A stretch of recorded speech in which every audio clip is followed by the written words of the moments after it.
எலியா தேவனிடத்தில் சென்று விட்டார். ஆனால் தேவனின் அபிஷேகம் எலிசாவிடம் இருந்தது. எலிசா அதிசயங்களை செய்து மக்களை தேவனிடத்தில் திரும்பினார்.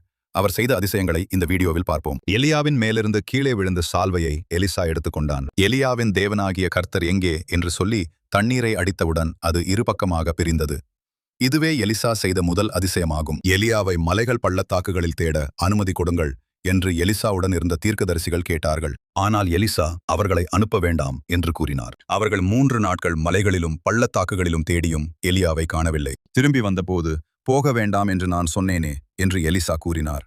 அவர்கள் இருந்த எரிகோ பட்டணத்தில் தண்ணீர் கெட்டது, நிலம் பாழாக உள்ளது என்று மக்கள் சொன்னார்கள். எலிசா, ஒரு புதிய தோண்டியில் உப்பை கொண்டு வாருங்கள் என்றார். இந்த தண்ணீரை கர்த்தர் ஆரோக்கியமாக்கினார் என்று சொல்லி எலிசா உப்பை தண்ணீரில் போட்டார். அந்த நாள் முதல் தண்ணீர் சுத்தமாய் நிலம் செழிப்பாய் மாறியது.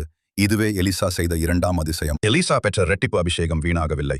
அவர் செய்த அதிசயங்கள் தேவனின் அபிஷேகம் அவர் மேல் இருக்கிறது என்பதை நிரூபித்தது.